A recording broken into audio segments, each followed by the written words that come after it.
어머니가 백내장 수술을 양쪽 다 하셨는데 나중에 또 재수술을 하나요? 그렇게 썼는데 네네. 일단 인공 수정체 교환술이란 걸 단초점을 다초점을 할 수도 있지만 옛날에서 완전히 굳어서 붙은 경우에는 재수술이 좀 힘든 경우가 많아요. 아, 그 수정체가 아예 굳어가지고. 아니, 그러니까 그 수술할 때 이제 그 얘기가 이제 빠져서 이제 조금 설명 부족한 게 있는데 네. 그 백내장 하는 방법하고 어쨌든 이 핵경화하고 또 백내장 초기하고 노안이 심하게 왔을 때 그 수술하는 방법은 어떻게 보면 이제 원리는 같은데요.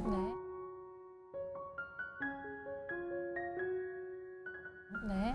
눈 안쪽에 있는 수정체가 이렇게 렌즈가 있으면은 이게 이제 엔테리어 캡슐이에요. 전낭이라 앞쪽 껍질, 뒤쪽 껍질이 이렇게 있어서 눈에 이제 인대라고 해서 해바라기처럼 눈에 붙어 있어요. 아, 네. 그래서 수술하는 방법은 제가 옛날에 이제 안과에서 뭐 25년 전, 30년 시작할 때는 눈의 3분의 1을 열고 다 제거하고 뭐 넣고 꼬매고 그런 식으로 했는데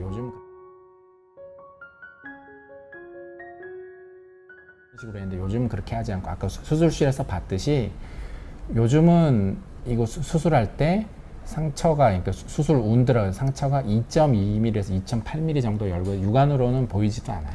굉장히 그러니까 조그만 구멍으로 4배에서, 네. 4배에서 10배 확대해서 수술하고 안으로 들어가서 전낭이라고 이 앞껍질을 6mm 정도 이렇게 열고 그럼 내용물이 나오거든요. 네. 꼭 그 초음파 수술 장비가 꼭 이렇게 생겼어요. 사이즈도 그렇고 요 팁도 요만하거든요. 네네. 그래서 요 팁, 요 구조 안에 이게 초음파 분쇄기가 달려 있고 물이 나오고 물 들어가는 게 다 여기 3가지가 달려 있습니다. 달려 있어서 그거를 팁만 요 끝만 그 2.2mm에서 2.8mm 상처로 속으로 넣어요. 그래서 앞껍질 열면 내용물이 나오거든요. 그러면 그 안에 넣어서 초음파를 이렇게 쏘면 그 큰 덩어리가 분쇄가 돼요. 분쇄가 돼서 물을 쏘면 죽처럼 바뀌어요. 그걸 쪽쪽 빨듯이 하면 쪽쪽 빨려 나오거든요. 그래서 수술 자체가 수정체 유화 흡입술이라고 얘기하고, 그래서 큰 덩어리를 이렇게 초음파로 분쇄시켜서 물을 쏴서 죽처럼 쪽쪽쪽 빨듯이 하면 왜 걸쭉한 그 우리 뭐 죽 같은 거 스트로로 쪽쪽쪽 먹듯이 네, 그런 식으로 네. 쪽쪽쪽 다 빨려 나옵니다. 그렇게 다 빨려 나오고 안 좋은 것들이. 네. 그런 이제 백내장 그런 구조물들이 다 나오면 네. 앞쪽 열려 있고 얇은 셀로판 껍질처럼 주머니가 남거든요. 그 위치에다가 뭔가를 넣어야 이제 그 굴절력이 없어서 그냥 두면 안 보여요. 그러니까 우리가 안경알이 이제 하얗게 스크래치가 많이 나고 변색 안경알 빼기만 하면 안 보여. 새 안경알 그쵸, 새 넣어야 보이죠. 안경을 위치가 지워요. 똑같습니다. 네.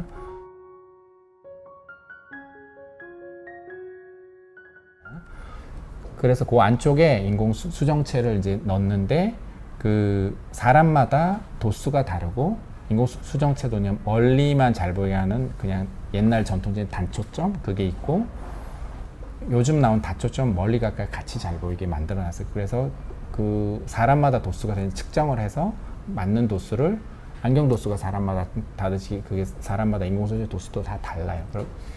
근데 인공 수정체가 보려면 이제 옵틱 존이라고 보는 범위가 6mm 정도는 돼야 되기 때문에 상처는 2.2mm, 2.8mm, 6mm 안 들어가잖아요. 네. 그걸 이제 테크놀로지를 돌돌돌 이렇게 말아서 네. 그 슈터라고 있어요. 거기에 넣어서 이렇게 쭉 인젝터로 해서 인젝션을 하면은 이 주머니에 싹 들어가서 얘가 형상 기억 기능이 있어요. 이렇게 쭉 들어가서 안에서 쫙 이렇게 펴져요. 약간 그 캠프 같은 그 예. 촉톤입을 퐁 이렇게 하는 것 같은 그런 거네요. 왜 이제 우리 왜 텐트 같은 것도 요즘 이렇게 쫙 해서 이렇게 탁 네, 던지면 쫙 그 펴지는 텐트. 거 있잖아요. 네. 그런 식으로 안에서 펴지거든요.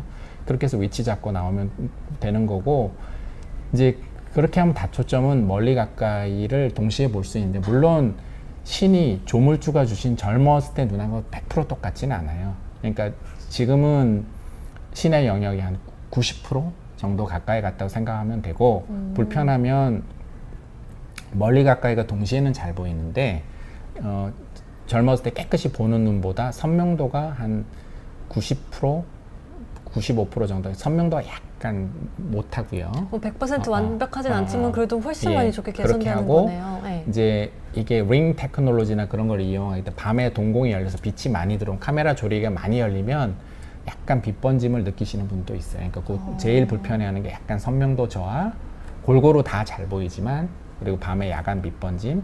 그건 물론 시간감은 적응되고 줄지만 조금 남는 분도 있더라고요. 그래서 곧 이게 굉장히 편하게 수술하는 거지만 조금 선명도 저하하고 야간 빛번짐은 있으실 수 있다고. 그거를 어느 정도 한계점을 알고 받아야 실망을 안 하죠.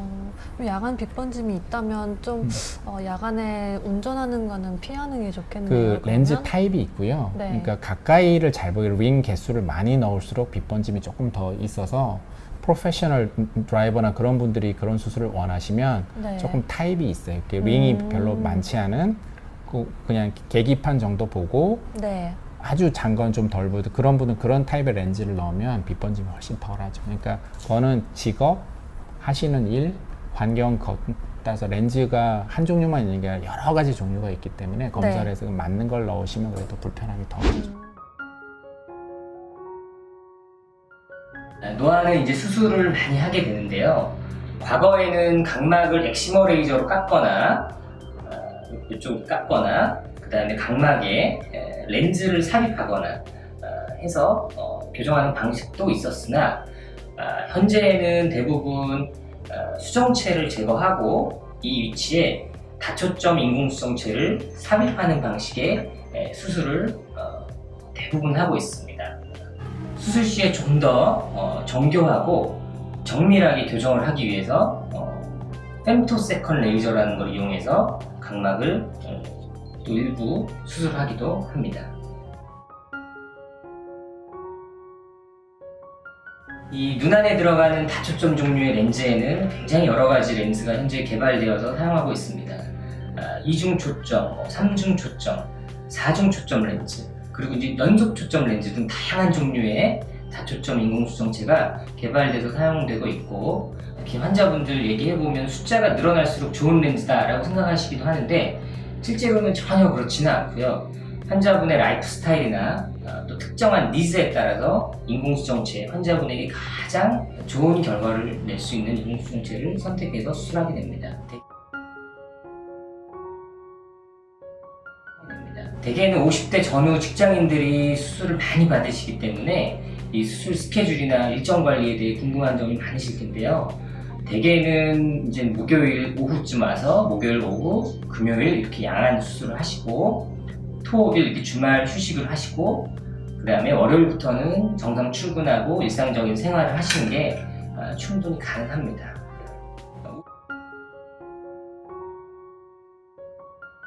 50대 눈 건강관리 아주 중요한데요. 몸의 다른 기관과 마찬가지로 50대 전후로 해서 눈도 역시 기능이 많이 떨어지고 건조증도 많이 생기고요, 실제로. 그와 별개로 백내장, 녹내장, 망막질환 등의 여러 가지 암질환이 시작될 수 있는 나이이기도 합니다.